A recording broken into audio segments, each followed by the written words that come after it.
why would I squeeze through there? Stay right here. Stay here and wait. Let the time run. What happens when legislation comes to a city or state and drivers are making money per minute, active minute? We're starting to see some stories and some opinions from workers in New York City about that, especially the ones on bikes and mopeds and scooters. Let's talk about it. So I'm going to show you guys this video, which I thought was interesting. And I'm going to talk about the good and the bad on this. For drivers, the good and the bad. For consumers, the good and the bad. I want to get your guys' perspective down below. If you're in New York City, please email me. Let me know in the comments. I want to hear what your experience has been like with this. If you're a consumer, let me know what you think about this. Now, food delivery has always been, you want to get something ordered, you want to get it quick, and if you're a driver, you want to do it quickly so that you can get to your next order. You want to be productive. The more productive you are, mostly you'll probably make more money. The faster that I accept the DoorDash delivery, the faster I can get there and drop it off, the quickest route I can take gets me to my second, third, fourth, fifth, and so on. It gets me to those orders quicker, so I can probably make more money and be effective and efficient. We're not seeing that in New York City anymore. Let's watch this video.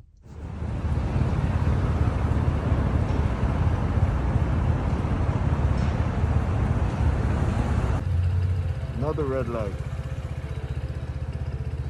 I could easily cross this red light, but why would I do that?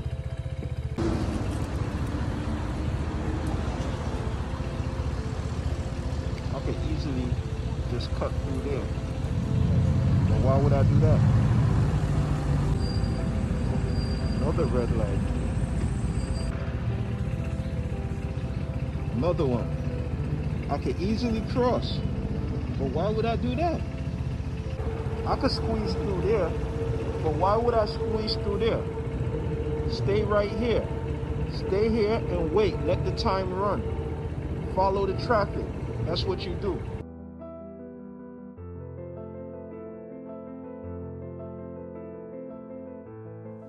So give me your thoughts. Shout out to the content creator and the driver that gave us that perspective. Now, the first thing I think about is, I was in New York City. I've seen these guys and what they have to deal with, the bike lanes, the moped lanes. I wouldn't want to do it. I could do it, wouldn't want to do it. Sometimes it can be unsafe. I'm surprised there aren't more accidents. And a lot of us are, if you're doing that kind of work and you're delivering on a moped, a scooter, a bike, and you're in a big city and you're weaving in and out of traffic, I'm surprised we don't see more accidents. I'm glad we don't, but it's just surprising.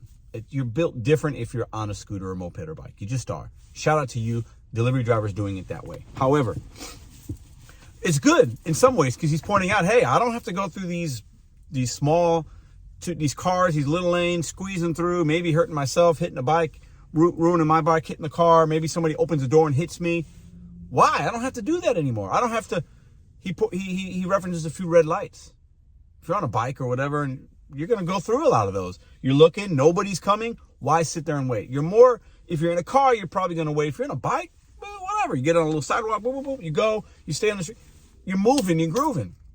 So his experience was, these are the things that he was showing us he would do before, because he understood, hey, I'm getting paid by order, not by time. I need to get as many orders in as I can. Now he's saying, I'm going to be safe. Why risk anything? Plus, I'm getting paid by minute. I'm going to take my time to get there because I'm going to get more base pay. The customer can't even tip, so I'm going to get my money. I'm going to get my money. And I'm going to take my sweet ass time to get there if I need to. And I think a lot of drivers are going to start doing that. They're like, hey, it doesn't even matter how much the order is because it matters how long it's going to take you. Right? So why not just take your time? You're on the clock. You're on the clock. Before, we wanted and needed to be productive, whatever that means to you as a gig economy worker in order to make money. Now, the less productive you are, meaning if you do for active time, let's say you do 2 runs in an hour, and a lot of us like to do 3 or 4. Follow with me here. If you usually do 3 an hour, and now all you got to do is 2 because you're just taking your time. You're sitting there and you're waiting on the Chipotle order. You're waiting on the Chick-fil-A. It's like, whatever. I don't have to unassign this. I'm going to wait. You're not going 50 miles an hour in your car in a 45 zone. Now you're like, I'll just go 40 miles per hour. No need for me to speed to get there. Doesn't matter. I'm getting paid more if I take longer. I'm getting paid by the minute. So if I stretch out every order an extra 5, 10 minutes, I'm getting paid more. It's like 50 cents a minute, something like that. Or 50 cents a minute, yeah. So I'm getting paid more money. I'm going to add a couple of dollars. I'm going to make my own peak pay. I'm good. I'm going to take my time. We're being less productive at the cost of the consumer. The consumer now, maybe they wait a few extra minutes to get their food. Most consumers probably won't see the difference. Some might. But now we're incentivizing less productivity. Now, these drivers are going to be taken care of, it seems like. I did a little math and saw some other people talk about this. If you're working 40 hours a week, okay, and you're active 40 hours a week, active time, you're going to make over $50K a year in New York City. Now, in New York City, obviously things are expensive, but if you're a single man or woman, you'd probably be okay with that. If you work 50 hours a week, which I think most of us, if you're active 50 hours a week, so let's say you have the apps on for 60, you give yourself one day off, okay? You're out, let's say 11 hours a day. You don't ever work on Sundays because we got to have days off, right? That's 66 hours. But if you're active, which is probably pretty fair, 50 of those 66, you're going to make over $70,000 a year delivering McDonald's. 50 active hours a week is over $70,000. Not bad. Not bad. I mean, that's good money, even in New York City. And you're gonna make that and be less productive, less stressed out, driving safer. These are all positives, right? These are good. Being safer, not feeling like you need to put yourself in harm's way.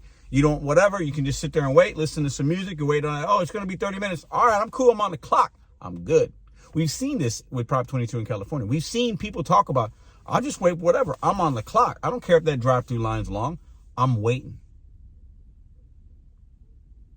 Now, overall, isn't that going to mean less? Will it mean less food delivered or more food delivered in New York City? Some might say more because now everybody's just going to kind of take whatever because it's guaranteed pay. Some might say those drivers and those guys on mopeds and scooters and whatever in New York City, they're going to be delivering less because now they're like, I don't need to hustle as hard. I'm getting guaranteed earnings. I don't need to go as quick. I don't need to go as fast. For the full-timers out there, if you extend every order by 5 minutes, that's could be 10, 15 orders less a week that you're doing. But you're making the same or more money. That's a win for some drivers.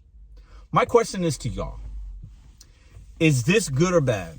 We're going to start seeing more positive and negatives of the legislation and any legislation that we have. I think people can argue on both sides how this will affect the consumer, how it will affect you and I. Most of you know where I stand with this, but listen, if the numbers don't lie, and if the food delivery workers in New York City are making more money, it's a win in that regard. But is it a short-term win at the expense of a long-term results and long-term benefits for drivers? That's yet to be seen. I'm not an analyst. I'm not an economist. I'm not going to pretend to be. I can have an opinion on it though. And it looks as if New York City is going to be able to do less work, less stress, less hustle, and probably some people are going to be making more money, over $70K a year to deliver McDonald's, and still give yourself 1, maybe even 2 days. You could work 12 hours, 5 days a week. Do the math. Wind up being only active for 50 hours and make that kind of money and work and have Saturday and Sunday off.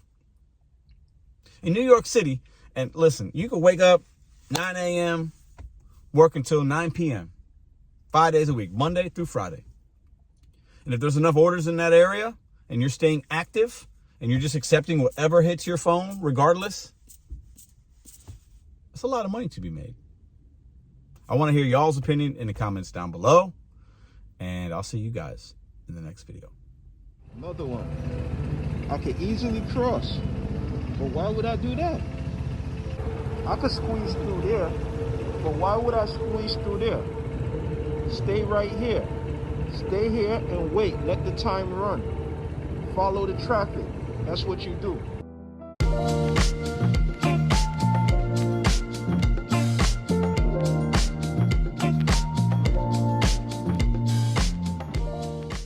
If you like this video or others, check out this one here. Consider hitting subscribe. Let me know what you think in the comments.